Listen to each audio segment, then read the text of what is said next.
नमस्कार, नागपुर हलचल में आपका स्वागत है। तो आइए नजर डालते हैं नागपुर की विविध हलचल पर। पूर्व नागपुर स्थित समर्पण सेवा समिति मेडिकल बैंक ने राजमाता जीजाबाई शाहजी भोसले को नमन किया। जीजा माता की पुण्यतिथि अवसर पर समिति के सचिव नरेश जुम्मानी व उपाध्यक्ष मनोज अग्रवाल ने जीजा माता की प्रतिमा को माल्यार्पण कर नमन किया। वीर माता जीजाबाई छत्रपति शिवाजी की माता होने के साथ साथ उनकी मित्र, मार्गदर्शक और प्रेरणा स्रोत भी थी। उनका सारा जीवन साहस और त्याग से भरा हुआ था। इस अवसर पर स्वराज जननी जीजा माता के बारे में व्याख्यान भी हुआ। समिति सदस्य दिनेश मोतियानी, जितेश सोहंदानी, प्रवीण जुम्मानी आदि उपस्थित थे।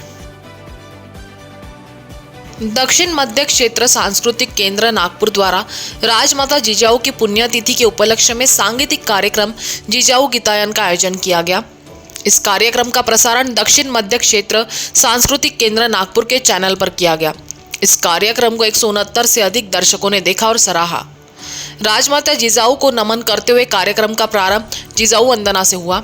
इसके पश्चात कुबेर वैभवी, लखुजी कुली, धन्य मातृतीर्थ आदि सुंदर गीतों की प्रस्तुति कलाकारों द्वारा दी गई। ईस्टर्न इंडस्ट्रियल एरिया में नागपुर सुधार प्रन्यास से खरीदे गए इंडस्ट्रियल प्लॉट के सामने आज तक रोड नहीं बन पाया।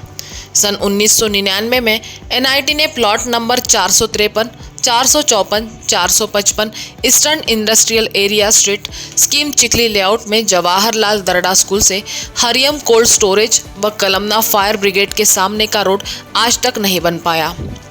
यहाँ बरसात में बड़े बड़े गड्ढे होते हैं पर उसमें भी कोई मरम्मत नहीं होती है।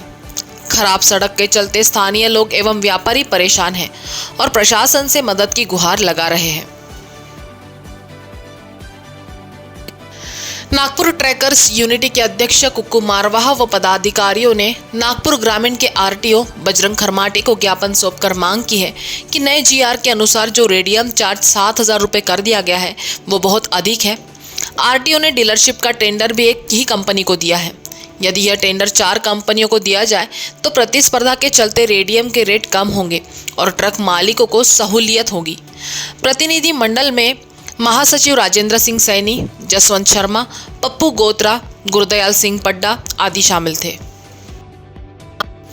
प्रधान मुख्य वाणिज्य प्रबंधक मध्य रेलवे ने नागपुर मंडल के वाणिज्यिक विभाग के उत्कृष्ट प्रदर्शन के लिए वर्ष 2019-20 के लिए पुरस्कारों की घोषणा की। कोविड-19 महामारी के कारण नागपुर मंडल के कर्मचारी स्वयं समारोह में शामिल नहीं हो सके। वरिष्ठ मंडल वाणिज्य प्रबंधक कृष्णा पाटिल, नागपुर मंडल मध्य रेल ने हाल ही में नागपुर मंडल के एक अधिकारी सहित 28 कर्मचारियों को उत्कृष्ट प्रदर्शन के लिए पीसीसीएम पुरस्कार वितरित किए। संजय गंभीर, प्रवीण रोकड़े, अमित वायकर, मुख्य पार्सल क्लर्क अरुण जोशी आदि कर्मचारियों को पुरस्कार दिया गया। पांचपावली पुलिस की टीम ने पेट्रोलिंग के दौरान सिद्धार्थनगर लाइब्रेरी के पास 2 गांजा तस्करों को करीब 2 किलो 900 ग्राम गांजे के साथ गिरफ्तार किया है। दोनों आरोपी सिवनी मध्य प्रदेश के रहने वाले हैं और नागपुर से गांजे की खेप लेकर मध्य प्रदेश जाने वाले थे। इस कार्रवाई को पुलिस निरीक्षक संजय मेंढे के मार्गदर्शन में पुलिस उप निरीक्षक प्रमोद खंडार, हवलदार नंदकिशोर बालदे, छगन सिंह ने, पुलिस सिपाही सुनील ठाकुर, संजय मिश्रा, रोशन फुकट, संजय बरेले ने मिलकर अंजाम दिया। वाड़ी थाना क्षेत्र में हुई सड़क दुर्घटना में एक दोपहिया चालक की मौत हो गई। LIG महाड़ा कॉलोनी निवासी शिवाजी कपिल देव सिंह दोपहिया वाहन से जा रहा था। उसी दौरान वाड़ी थाना क्षेत्र में नागपुर अमरावती रोड ओम ट्रेडर्स के सामने दत्तवाड़ी में आरोपी चालक आकाश डोमाजी टाले ने कपिल देव सिंह की दोपहिया वाहन को पीछे से टक्कर मार दी। इस हादसे में उसकी घटनास्थल पर ही मौत हो गई। आरोपी चालक को गिरफ्तार कर आगे की जांच पुलिस कर रही है। कलमना पुलिस थाना अंतर्गत एक व्यक्ति व उसके परिवार को पड़ोसियों के झगड़े को छुड़वाने जाना उस समय महंगा पड़ गया जब आरोपियों ने मिलकर फिरियादी के पुत्र पर किसी धारदार हथियार से हमला कर घायल कर दिया तथा उसके पूरे परिवार के अन्य लोगों के साथ भी मारपीट की।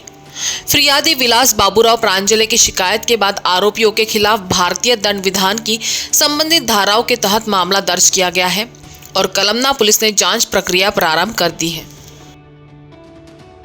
बजाज नगर पुलिस स्टेशन के अंतर्गत स्टेट बैंक ऑफ इंडिया के शाखा अधिकारी के एटीएम का इस्तेमाल कर उनके खाते से करीब 2,30,000 रुपए निकालने की घटना सामने आई है। मिली जानकारी के अनुसार राम तख्ते वाले स्टेट बैंक ऑफ इंडिया में शाखा अधिकारी के रूप में कार्यरत हैं। उनके एटीएम कार्ड का इस्तेमाल कर अज्ञात आरोपी ने उनके खाते से 23 बार 10,000 रुपयों की ट्रांजैक्शन कर करीब 2,30,000 रुपए निकाल लिए। बजाज नगर पुलिस ने आरोपी के खिलाफ मामला दर्ज किया है। जिले में स्टैंप विक्रेताओं से प्राप्त शिकायतों को देखते हुए जिलाधिकारी कार्यालय में नागपुर शहर के सभी स्टैंप डीलरों की बैठक हुई। जिला कलेक्टर रविंद्र ठाकरे ने स्टैंप पेपर निर्धारित मूल्य से अधिक कीमत में बेचने वाले स्टैंप विक्रेताओं के लाइसेंस रद्द करने और उन शिकायतों के मामले में कार्रवाई करने के निर्देश दिए हैं। कलेक्ट्रेट के बचत भवन में आयोजित बैठक में कलेक्टर ने स्टैंप विक्रेताओं से बातचीत की। इस समय सह जिला पंजीयक एवं स्टैंप कलेक्टर वरिष्ठ कोषागार अधिकारी अरविंद घोड़े, एसीपी सुधीर नंदनवार आदि मौजूद थे। बहुजन समाज पार्टी दक्षिण नागपुर की पहल से बसपा के जनसंपर्क कार्यालय में छत्रपति शिवाजी की माता जिजाऊ आऊ साहेब की पुण्यतिथि के अवसर पर बहुजन समाज पार्टी के महाराष्ट्र प्रदेश कार्यालयीन सचिव उत्तम शेवड़े की अध्यक्षता में कार्यक्रम संपन्न हुआ। इस अवसर पर बसपा के युवा नेता चंद्रशेखर कामले, दक्षिण पश्चिम विधानसभा अध्यक्ष सदानंद जामगड़े, मध्य नागपुर विधानसभा के अध्यक्ष प्रवीण पाटिल, रंजना ढोरे, कार्यकर्ता प्रीतम खड़तकर आदि ने जीजा माता के जीवन, कार्यों और योगदान पर प्रकाश डाला। हाल ही में भाजपा नेताओं के एक प्रतिनिधि मंडल ने जिलाधिकारी रविंद्र ठाकरे से मिलकर मतदाताओं की सूची में कई मतदाताओं के फोटो न होने की समस्या पर चिंता जताई और ऐसे मतदाताओं के नाम सूची से हटाने की मांग की। प्रतिनिधि मंडल के सदस्यों ने कहा कि कई मामलों में बूथ लेवल ऑफिसर के निरीक्षण के पश्चात कई मामलों में संबंधित मतदाताओं के फोटो, पता आदि जानकारी गलत होने की बात सामने आई है, जो चिंताजनक है। प्रतिनिधि मंडल में पूर्व पालक मंत्री चंद्रशेखर बावनकुले, संसद विकास महात्मे, विधायक कृष्णा खोपड़े आदि नेता शामिल थे। प्रभाग 22 जूनी मंगलवारी गंगाबाई घाट रोड लिचड़े हनुमान मंदिर के सामने रोड पर बड़ा टैंक है, उसमें पाइपलाइन में दरार आ गई है, वहां बहुत पानी बह रहा है। समाज सेवक विनोद इंगोले ने OCW के अधिकारी से इस समस्या के बारे में शिकायत की, फिर भी कोई कर्मचारी नहीं आया और पानी पूरे रोड पर बहता रहा है। रोड पर आने जाने वाले नागरिकों को काफी दिक्कतों का सामना करना पड़ रहा है। सूर्यनगर प्रभाग 24 में वुमन गार्डन में राजमाता जीजाबाई शाहजी भोसले की पुण्यतिथि पर उनकी प्रतिमा पर स्थानीय नगर सेवक प्रदीप पोहाने ने माल्यार्पण किया, दीप प्रज्वलन कर उनकी आरती की। सभी ने उनकी प्रतिमा पर पुष्प अर्पण किया। इस अवसर पर समाज सेवी मनोज अग्रवाल, मीना नादार, प्रदीप वानखेड़े, ईश्वर कावरे, भारत सर्वा, अजय तरोडकर, नंदा पालंदुरकर, संदीप दखानाकर, बंटी वैद, प्रकाश मेहता, राकेश मेश्राम, रेखा रायकवाड़ आदि ने जीजा माता को पुष्प अर्पण किया। नंदनवन स्थित श्याम धाम का 23वां स्थापना दिवस समारोह लॉकडाउन के नियमों का पालन करते हुए सादगीपूर्ण तरीके से मनाया गया। इस अवसर पर मंदिर के पुजारी द्वारा बाबा श्याम की पूजा पाठ संपन्न की गई। कोलकाता के सुंदर फूलों से बाबा श्याम का अलौकिक श्रृंगार किया गया, साथ ही बाबा को 56 भोग लगाया गया। श्याम प्रेमियों द्वारा सोशल डिस्टेंसिंग का पालन करते हुए अपने अपने घरों में ही अखंड ज्योति पाठ व भजनों का आयोजन किया गया। भारतीय जनता पार्टी ने मुंबई के विधायक एवं शहर अध्यक्ष आशीष शेलार एवं विधानसभा मुख्य प्रतोद का नागपुर में भाजपा NGO आघाड़ी की ओर से शॉल, श्रीफल एवं पुष्पगुच्छ देकर सत्कार किया।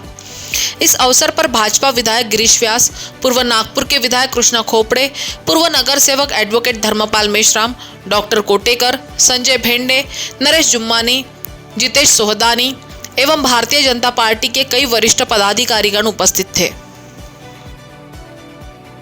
गुरुवार दोपहर को तूफानी बारिश के दौरान तेज हवाओं के चलते काटोल रोड पर एक पेड़ गिर पड़ा। काफी देर तक यातायात बाधित रहा। हालांकि बीते कुछ दिनों से बारिश के गायब हो जाने से सिटी उमस से हल्कान हो रही थी, लेकिन गुरुवार शाम को आसमान में बादलों ने डेरा जमाया। कभी तेज, कभी मध्यम, कभी हल्की बारिश का सिलसिला रुक रुक कर चलता रहा।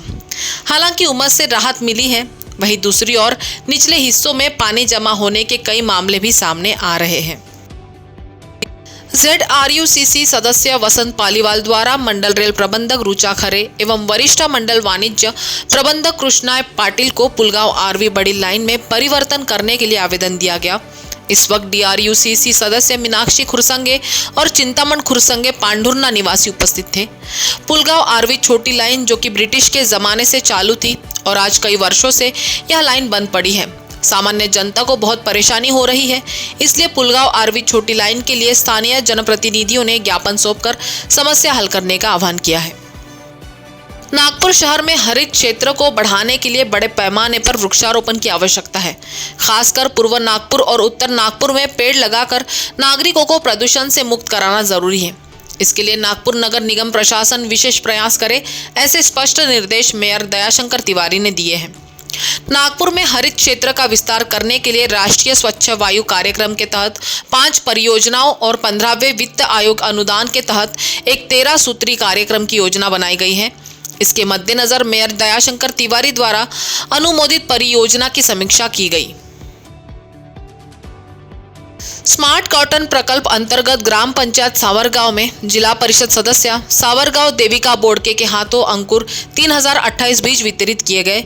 प्रगत किसानों का भी चयन किया गया, जिसमें रमेश रेवतकर, जयंत दाढ़े, विवेक गोडबोले साथ ही अन्य किसानों का भी चयन किया गया और उन्हें बीज वितरित किए गए। इस दौरान कृषि सहायक गोपाल मानकर, कृषि पर्यवेक्षक पंकज कोकाटे उपस्थित थे। तो नागपुर हलचल में आज इतना ही। आपसे कल फिर मुलाकात होगी, तब तक बने रहिए वीकेबी न्यूज के साथ। नमस्कार।